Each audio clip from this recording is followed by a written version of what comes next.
Thank you very much. Thank you very much. It's a great honor to be with the Prime Minister. We had a picture taken a little while ago, and it was so nice, I thought I'd present it to you on stage. And here's the picture. I wish I was as handsome as him, but I'm not.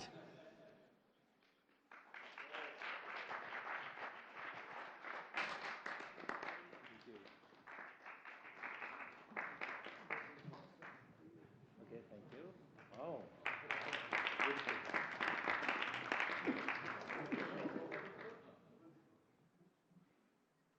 Remember that day. Thank you very much, everybody. Appreciate it. I'm delighted to welcome Japanese Prime Minister Ishiba Shigeru to the White House for the first time. And Prime Minister, it's an honor to have you with us, a great honor. Japan is a great country. Thank you very much. Japan is strong and proud. It's a nation that is home to one of the great civilizations in the history of the world. For nearly 80 years, the American-Japanese people have enjoyed a friendship like few others. We've had a great friendship across the vast ocean, and we found ourselves united by bonds of history, commerce, culture, mutual admiration, and great respect. After our meeting today, I'm confident that the cherished alliances between our two countries and others also will continue to flourish long and into the future. The military cooperation between the United States and Japan is one of our closest security partnerships, and it's one of the closest we have anywhere in the world. Our service members work together every day to defend our common interests. Japan is committed to double its defense spending by 2027 compared to my first term. They've invested a lot of money because of my first term. We worked on that very hard with Shinzo, you know, the great Shinzo Abe. And we look forward to seeing even more so. Shinzo and I worked very, very long and hard, and those numbers are very reflective after my first term. And now they're going up very substantially based on our conversations today. In addition to being vital for our shared security, Japan is one of the top purchasers of U.S. military exports and equipment. And I'm pleased to say that this week my administration approved nearly $1 billion in foreign military sales to Tokyo. The United States is totally committed to the security of Japan. We will extend the full strength of American deterrence capabilities in defense of our friend and ally, 100%. In the years to come, the Prime Minister and I will be working closely together to maintain peace and security, and I also say peace through strength, and all over the Indo-Pacific. And to that end, we also remain committed to the effort I began in my first term to ensure safety and stability on the Korean Peninsula. Prime Minister Ishiba and I spoke long and hard about a vital economic relationship between our two countries and the continuance of that relationship. The United States and Japan trade over $300 billion in goods and services each year. Japan has invested nearly $800 billion, and that's going to go up very, very substantially in the coming months, more than any other country. And they're going to have some competition. We have a lot of people coming in and investing in the United States. I think the feeling throughout the world has never been stronger about this country. As a result of our victory in 2024, the presidential election, the Japanese investment and technology giant SoftBank announced plans to invest between $100 and $200 billion. And we have many other companies investing that number, higher than that number, some a little bit less, but we have trillions of dollars of investment pouring into our country now that you didn't have just a short while ago. Today, our teams discussed how our two nations can do even more to stay on the cutting edge of artificial intelligence, along with the quantum computing, semiconductors, and other critical technologies. And they're coming out. The problem with technology, that kind, it's obsolete in about 2 days, so we have to start all over again. Doesn't last long. We agreed to cooperate even more closely to combat the Chinese economic aggression, which is quite aggressive. I'm also pleased to announce that Japan will soon begin importing historic new shipments of clean American liquefied natural gas in record numbers. It'll be record numbers. With our Secretary of the Interior, we were talking, I think Doug is here. Hello, Doug. Please stand up, Doug. Doug Burgum, everybody. We're talking about the pipeline in Alaska, which is the closest point of major oil and gas to Japan by far, less than half the distance of any other location. We're talking about a joint venture of some type between Japan and us, having to do with Alaska oil and gas, and that's very exciting. They're very excited about it, so are we. As we deepen our economic relationship, I made clear that the United States will be conducting trade with all countries based on the principle of fairness and reciprocity. Chronic trade deficits not only undermine our economy, they really do, and we're going to get rid of the trade. We have a trade deficit with Japan of over $100 billion, but we're going to work that out, and I think very quickly, frankly. We can do it just on oil and gas. We can work it out, so we intend to do it very quickly. We both understand that. And as America welcomes new foreign investment, we also want to ensure that companies build their products and factories here in America, not simply buy the assets that we have. And Japan is going to be opening up auto plants. New auto plants are being built currently as we speak. They've just been started.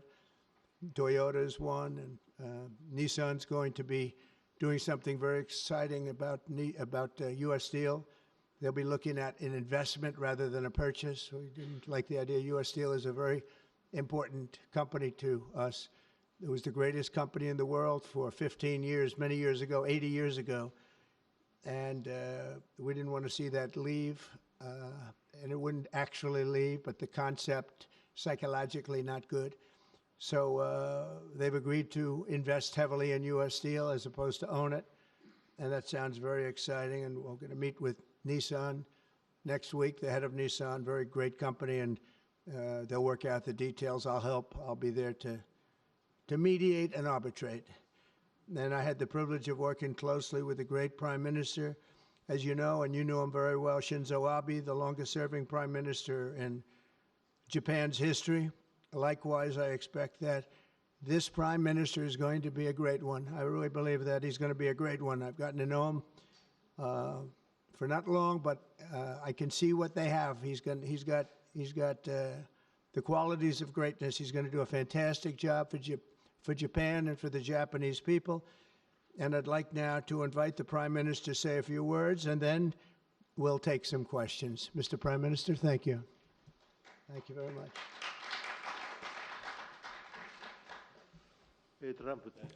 Mr. President Trump, I would like to sincerely thank you for inviting me to the White House today, immediately following your inauguration. I also thank you for your very warm hospitality. I have come to Washington, D.C. with the hope of having a face-to-face meeting and deepening our mutual understanding at this early date with President Trump, who is now leading the United States, the most important country for Japan's diplomacy and security, and aligning our perspectives and visions that Japan and the United States should pursue. What should we do to advance the national interests of both of our countries in synergy and to realize peace and prosperity in the Indo-Pacific? I am convinced that the answer lies in further strengthening the strong and unwavering Japan-U.S. alliance to achieve a free and open Indo-Pacific. President and I concurred to strengthen the deterrence and response capabilities of the alliance and to work closely in addressing strategic challenges that both countries are facing in this region. I conveyed to the President that Japan, as an ally of the United States, is ready to share responsibilities and to play its own role. I also reiterated Japan's unwavering commitment to fundamentally reinforcing its defense capabilities, and we confirmed the unwavering commitment by the United States to the defense of Japan. We reaffirmed that Article 5 of the Japan-US Treaty of Mutual Cooperation and Security applies to the Senkaku Islands, with half of the world's population and approximately 60% of the world's GDP. The Indo-Pacific serves as the engine of growth and vitality for Japan, the United States, and the world. President and I also concurred that the United States and Japan will make further efforts in a wide range of areas, working hand in hand together to realize a free and open Indo-Pacific. In this context, we also concurred to further advance cooperation of the multi-layered networks of the like-minded countries, including the Quad, and trilateral cooperation with the Republic of Korea and the Philippines. We also discussed Japan-United States cooperation to bring about growth and prosperity. Economic cooperation, including on economic security, is important from the perspective of strengthening alliance cooperation. Japan is the closest economic partner of the United States and has been the world's largest investor in the United States for 5 consecutive years. Also, with the inauguration of President Trump, the momentum for Japanese companies to invest in the United States is growing even stronger. Today, I conveyed my willingness to cooperate together to elevate Japan's investment in the United States to an unprecedented amount of $1 trillion. President Trump and myself also concurred to elevate the Japan-US partnership to an even higher level through improving business environment and increasing bilateral investment and employment, strengthening each other's industries, leading the world in developing advanced technologies such as AI and leading-edge semiconductors, and strongly promoting efforts to harness the energy of the growing market in the Indo-Pacific region. We also confirmed that we will cooperate to strengthen energy security between the two countries, including increasing exports of United States liquefied natural gas to Japan in a mutually beneficial manner. Regarding foreign exchange, as in the first Trump administration, close discussions will continue between Japanese and the U.S. finance ministers, who are experts in this field. We also held candid discussions on challenges the Indo-Pacific region is facing. We confirmed that we are resolved not to allow unilateral attempts to change the status quo by force or coercion, and to oppose such attempts in the East and South China Seas in order to fully defend a free and open Indo-Pacific.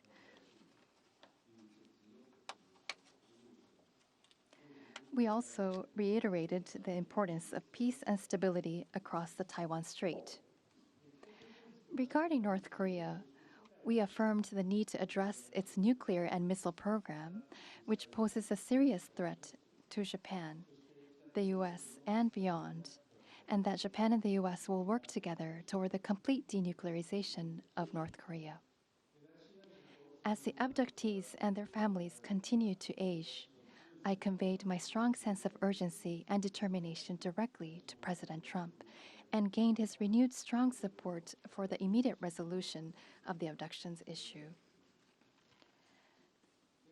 While this was my first face-to-face meeting with President Trump, we were able to openly and frankly exchange views, and our meeting turned out to be very productive and meaningful. As a result of today's meeting, which marked a new departure for the Japan-U.S. relations, we are issuing a Japan-U.S. Joint Leader Statement. This document will serve as a compass for further cooperation between our two countries. On the basis of these deliverables, I look forward to working together with President Trump, who I respect immensely, to usher in a new golden age of Japan-U.S. relations. I look forward to welcoming you to Japan. And I'm very excited about that prospect. Thank you, Mr. President. Thank you very much. Thank you. Any questions, please? Peter? President Trump, I have two on DOGE. Elon Musk said today, I love Donald Trump as much as a straight man can love another man. What does the First Lady think about that? Oh, I think she'll be okay with it somehow. So, Democratic lawmakers are really upset that DOGE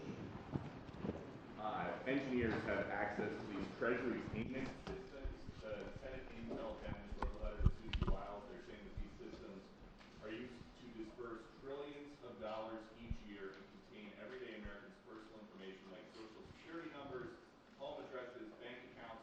Why does DOGE need all of that?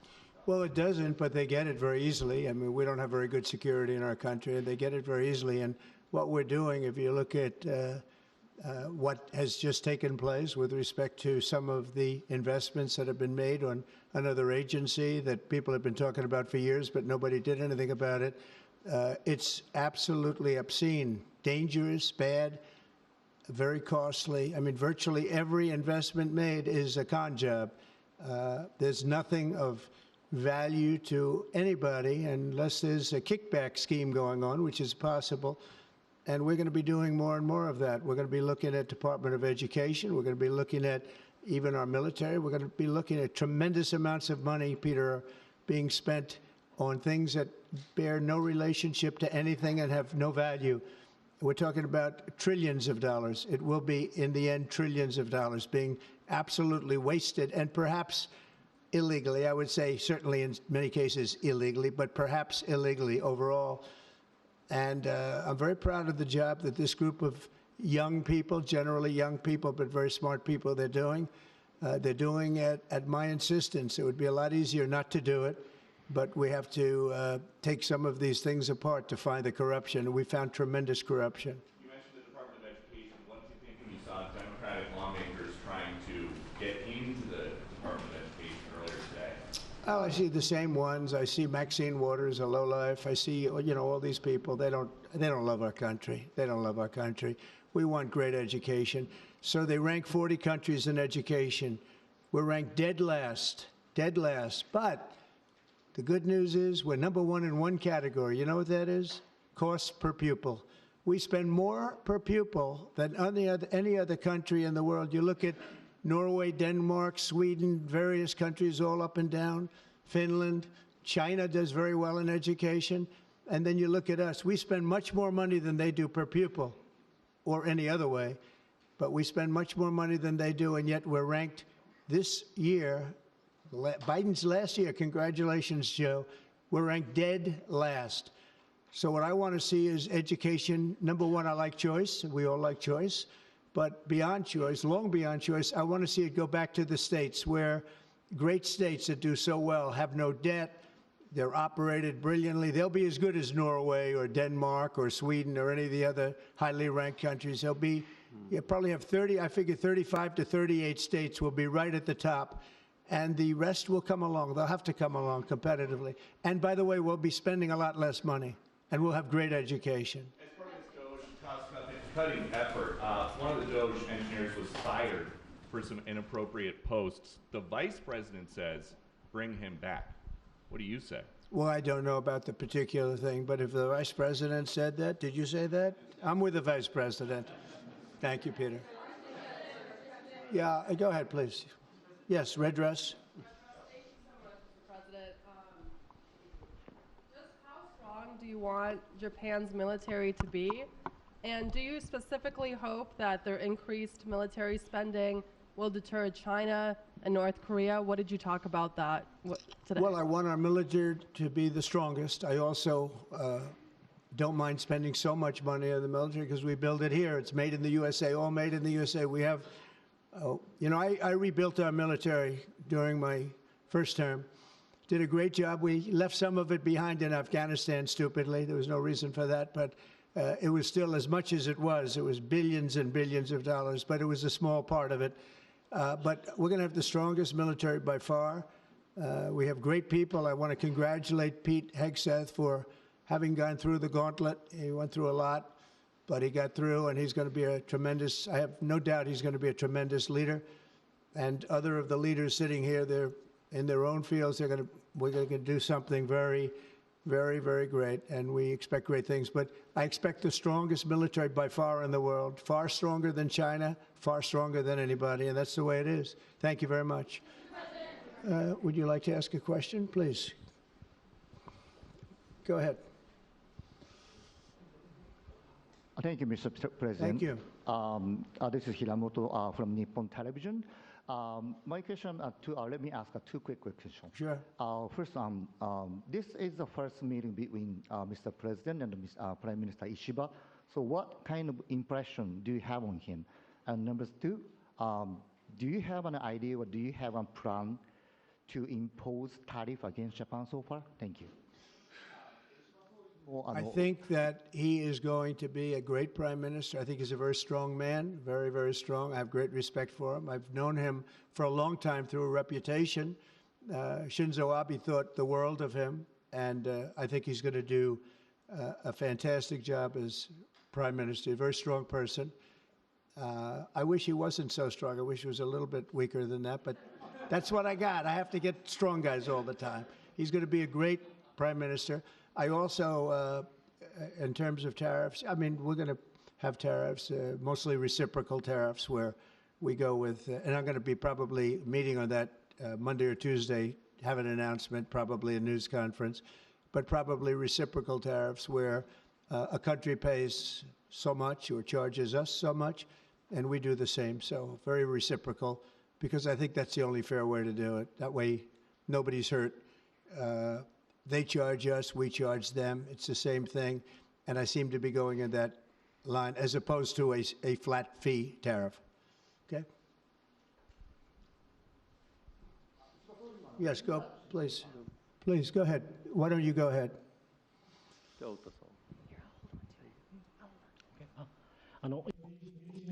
This is Ota from Yomiuri Shimbun newspaper.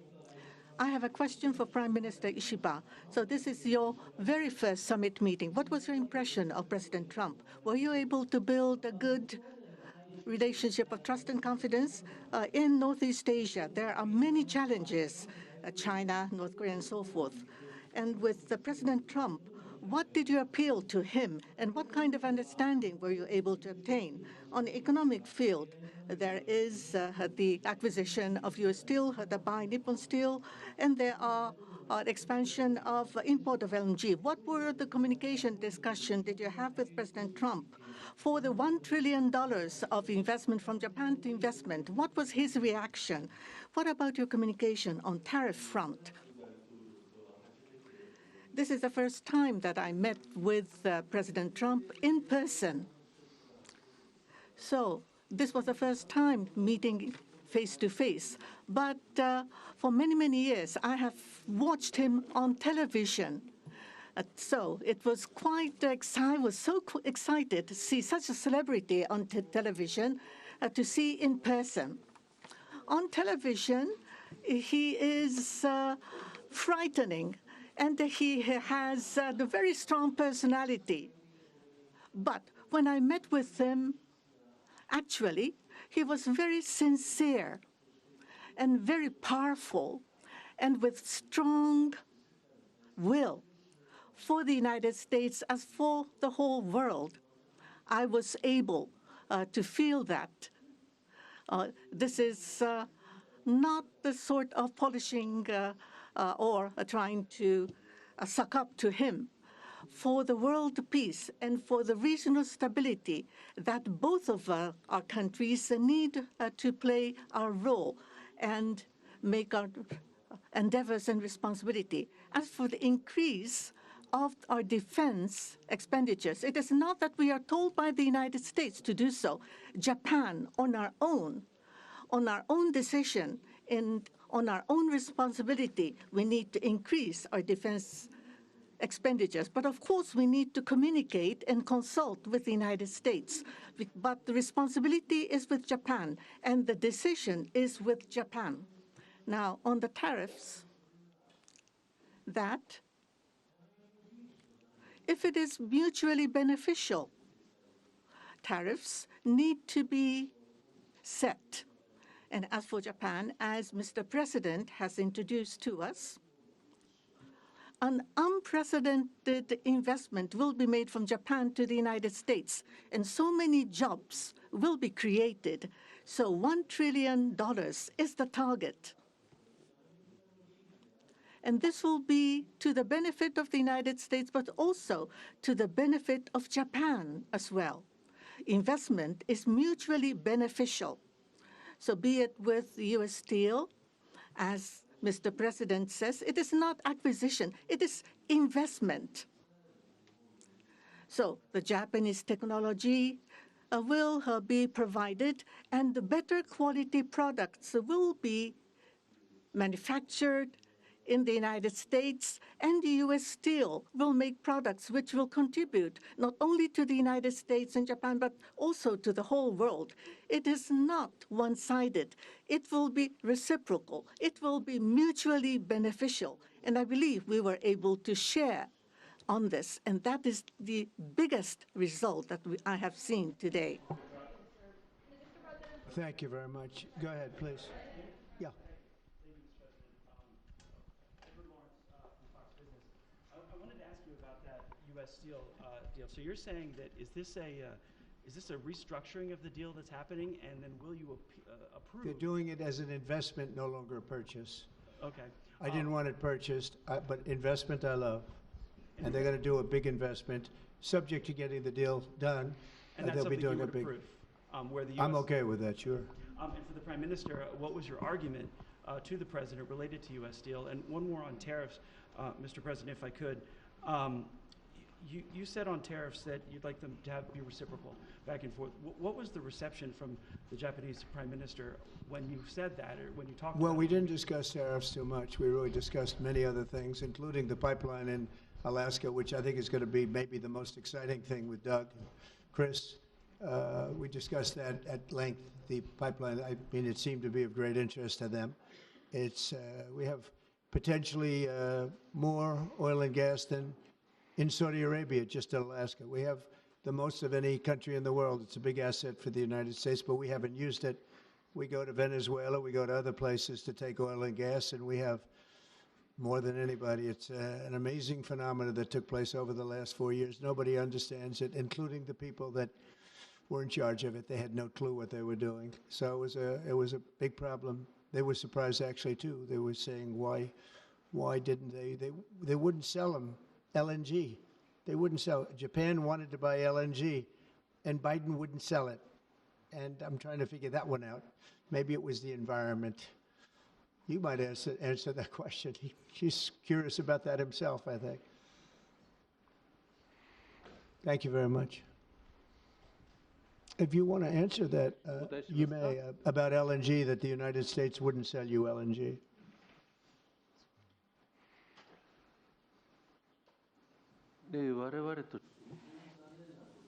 That was a really unfortunate thing, but the current administration, the previous administration was not allowing the LNG to be exported to us.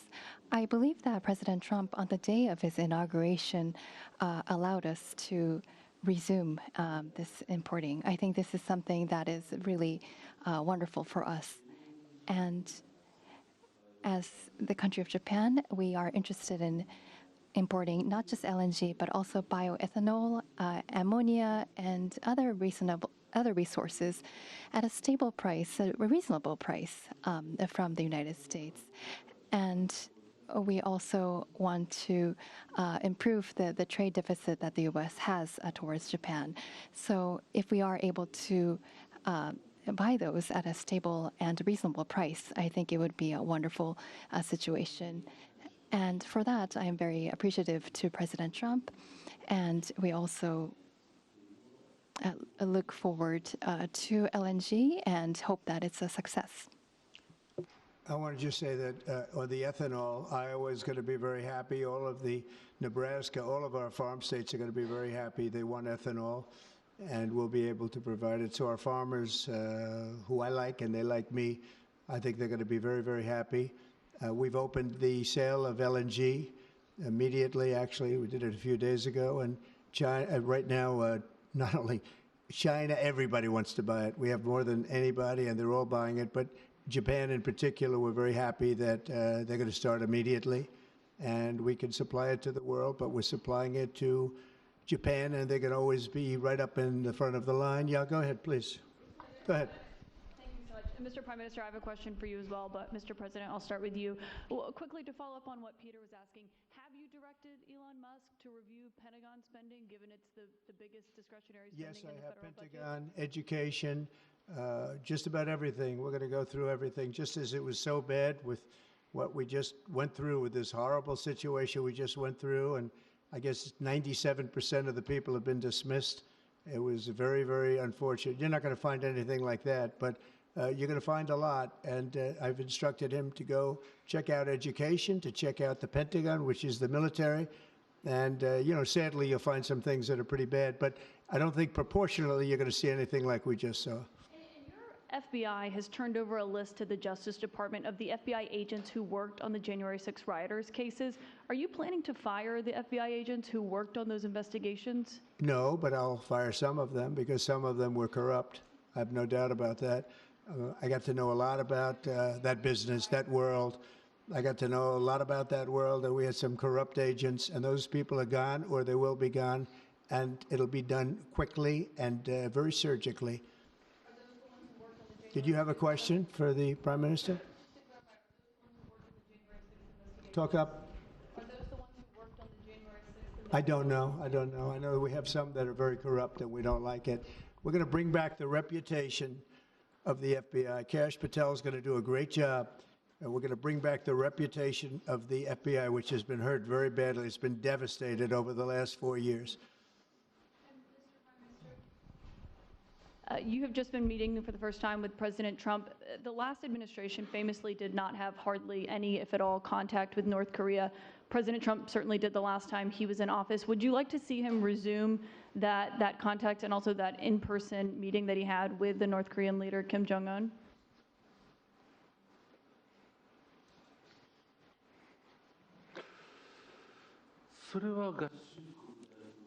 That is something that the United States needs to determine on its own, and it's not something that we should request.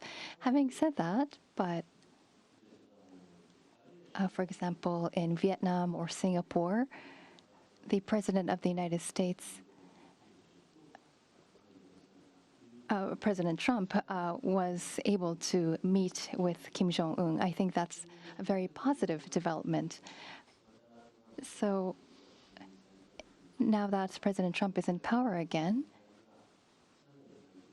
if we are able to move towards resolving issues with the North Korea, I think it would be great. And of course, for us, that includes not only denuclearization, but also resolving the abductee issue.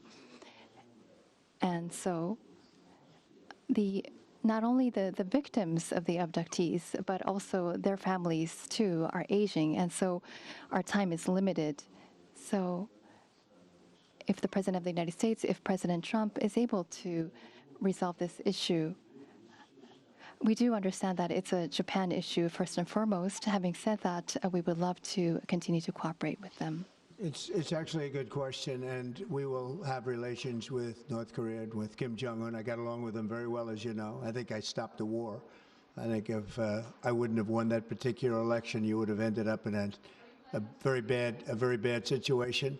But I did, and we had a good relationship, and I think it's a very big asset for everybody that I do get along with him. I get along with him, he gets along with me, and that's a good thing, not a bad thing. And I can tell you that Japan likes the idea because their relationship is not very good with him. And if I can have a relationship with not only him, but other people throughout the world where there seem to be difficulties, I think that's a tremendous asset for the world, not just the United States. Go ahead, Garrett. Thank you. I have a question for you and for the Prime Minister as well. Mr. President, I wonder what you make of the criticism from Democrats that these staff reductions, the cuts that Elon Musk and Doge are doing are an unlawful power grab. And is there anything you've told Elon Musk he cannot touch Well, we haven't discussed that much. I'll tell him to go here, go there. He does it. He's got a very capable group of people. Very capable. They know what they're doing. They'll ask questions, and they'll see immediately as somebody gets tongue-tied that they're either crooked or don't know what they're doing. We have very smart people going in, so I've instructed him go into education, go into military, go into other things as we go along. And they're finding massive amounts of fraud, abuse, waste, all of these things. So, but I will pick out a target, and I say go in. There could be areas that we won't, but I think everything's fertile. You know, we're a government. We have to be open. And as an open government, I don't know, I guess you could say maybe some high intelligence or something. And I'll do that myself if I have to. But generally speaking, I'll just say go. But he will be looking at education pretty quickly, and he will be looking at military too. You know, the bulk of federal spending is Social Security, Medicare, programs like that. Would you like to see him look at those programs as well? Well, they don't really have to be looked at by him. They can be looked at by us. Social Security will not be touched. It'll only be strengthened. We have illegal immigrants on Social Security, and we're going to find out who they are and take them out. We have illegal immigrants in other Medicare. We found a lot of bad people, a lot of people that shouldn't be on, that were put on through California. A lot of them come out of California. We're not going to stand for that. So we're going to strengthen our Social Security, et cetera. We're not going to touch it other than to make it stronger. But we have people that shouldn't be on, and those people we have to weed out. Most of them, or many of them so far, have been illegal immigrants. They shouldn't even be in the country. Do you have a question for the Prime Minister? I do. Mr. Prime Minister, the President's affinity for tariffs is well known. If the U.S. places tariffs on Japanese imports, would Japan retaliate?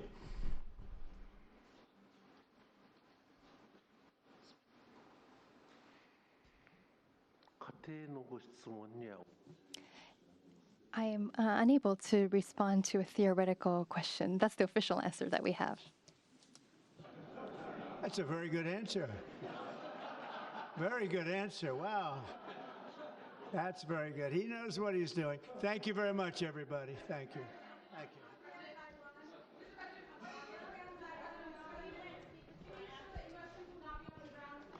Thank you, everybody.